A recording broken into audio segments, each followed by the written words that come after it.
Deus não é um Deus que abraça grupos ou classes. Sua misericórdia abraça toda a humanidade.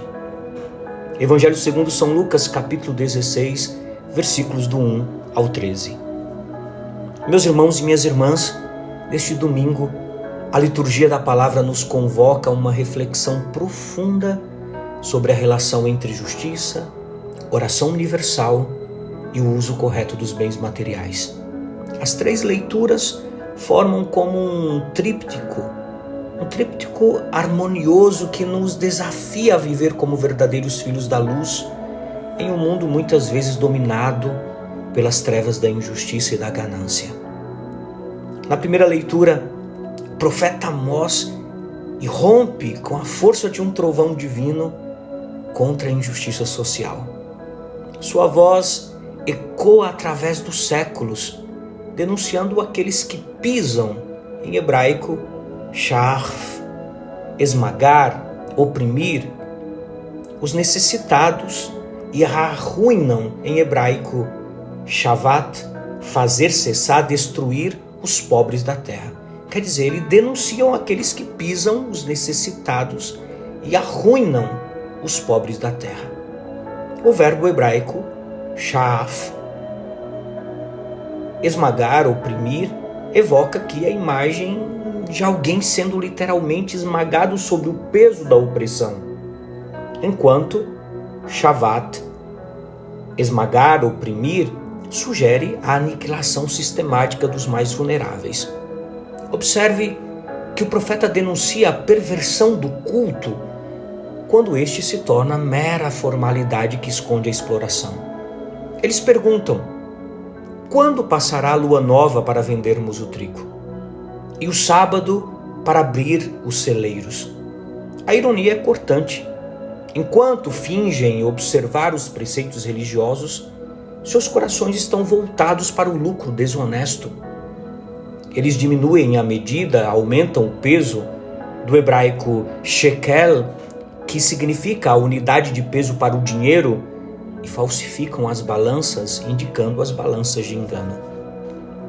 Essa denúncia ressoa poderosamente com as palavras de São João Crisóstomo. Não me digas, dou esmola ao pobre, acendo lâmpadas na igreja, nunca deixo de ir à liturgia.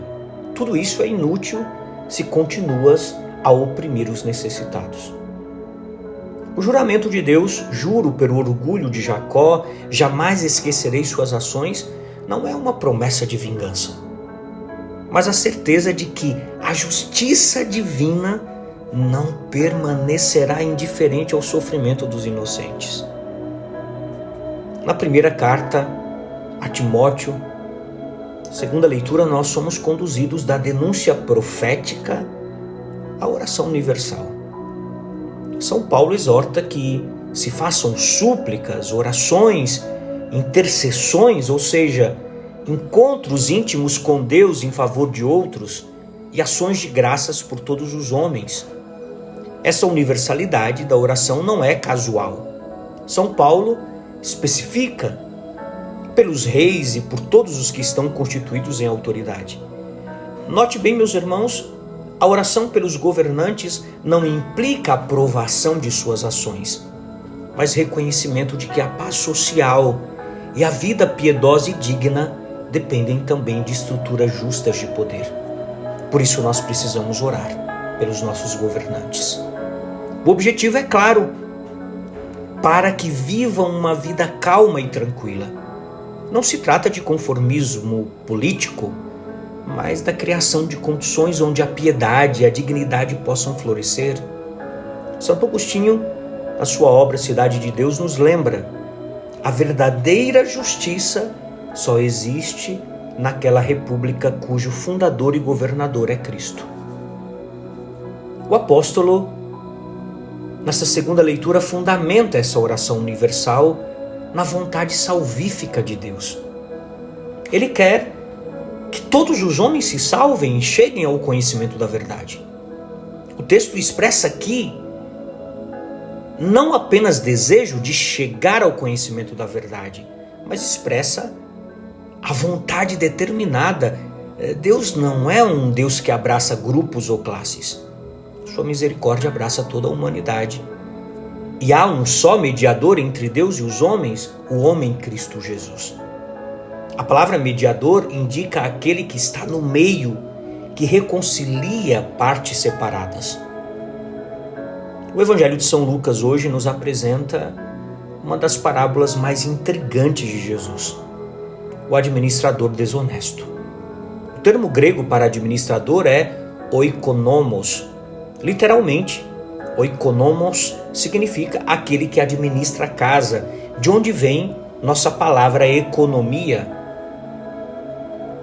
Esse homem é acusado de dissipar os bens do seu senhor. O mesmo verbo utilizado para descrever a dispersão das sementes ou a fuga dos discípulos. Diante da iminente demissão, o administrador ele age com uma certa astúcia.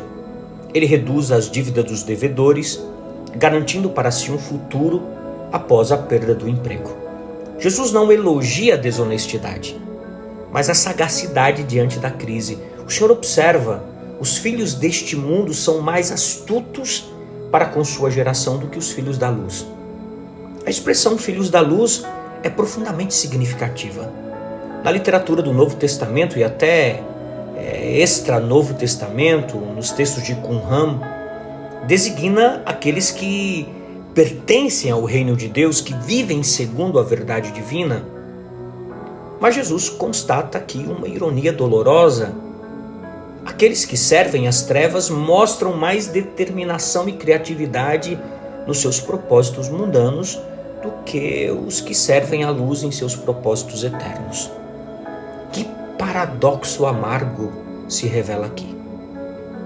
Os que caminham nas sombras do egoísmo mostram mais zelo por seus tesouros perecíveis do que nós, filhos da luz eterna, por nossos tesouros imperecíveis.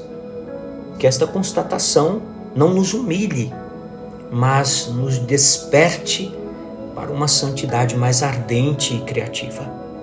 Meus irmãos e minhas irmãs, Jesus então nos ensina sobre o uso correto dos bens. Fazei amigos com a riqueza injusta. A palavra mamonas vem do aramaico e significa aquilo em que se confia. Jesus a qualifica como injusta, não porque seja intrinsecamente mal, mas porque frequentemente é obtida ou usada de forma injusta e porque pode facilmente se tornar um ídolo que substitui a confiança em Deus. O conselho é revolucionário, usar os bens materiais para criar laços de solidariedade e caridade que transcendem essa vida. Para que, quando ela vos faltar, vos recebam nas moradas eternas. Os amigos feitos através da generosidade serão aqueles que na eternidade testemunharão em nosso favor. A parábola culmina com um princípio fundamental. Quem é fiel no pouco, é fiel também no muito. A fidelidade nas pequenas responsabilidades é o teste para as grandes. E a conclusão é categórica: não podeis servir a Deus e ao dinheiro. O verbo douleo, traduzido como servir, significa também ser escravo de. É impossível ter dois senhores absolutos. São Basílio Magno, em sua homilia aos ricos, nos adverte: quando alguém rouba as vestes de outro, chamarão ele de ladrão, e aquele que não veste o nu, podendo fazê-lo, merece outro nome. O pão que guardas pertence ao faminto, a túnica que conservas no teu guarda-roupa pertence ao nu. O magistério da Santa Igreja, no seu catecismo, ecoando essa tradição, nos ensina que o direito à propriedade privada, adquirida ou recebida de modo justo, não anula a doação original da terra ao conjunto da humanidade. O destino universal dos bens continua sendo prioridade. Primordial, mesmo que a promoção do bem comum exija o respeito da propriedade privada. Meus caros irmãos e irmãs, as leituras de hoje nos confrontam com questões urgentes. Como conciliar nossa fé com a realidade de um mundo marcado pela injustiça? Como orar por todos, inclusive por aqueles cujas políticas contrariam nossos valores? Como usar nossos bens de forma que sirvam ao reino de Deus? A resposta está na conversão integral. Uma conversão que abraça tanto a dimensão pessoal quanto a dimensão comum da fé. Somos chamados a ser filhos da luz, que mostram a mesma determinação e criatividade dos filhos deste mundo, mas a serviço da justiça, da paz e do amor ao próximo. Meus irmãos, nos unamos e proclamamos juntos Cristo como nosso único e verdadeiro Senhor. É esse o caminho no qual nós somos chamados a viver, sendo fiel no pouco, e Deus nos confia muito mais. Que Nossa Senhora, Mãe dos pobres, a Rainha da Justiça, nos ajude a viver como verdadeiros administradores dos dons de Deus, para que um dia possamos ser recebidos nas moradas eternas. Um santo domingo para você e sua família. Que Deus te abençoe e te guarde, em nome do Pai, do Filho e do Espírito Santo. Amém. Paz e misericórdia.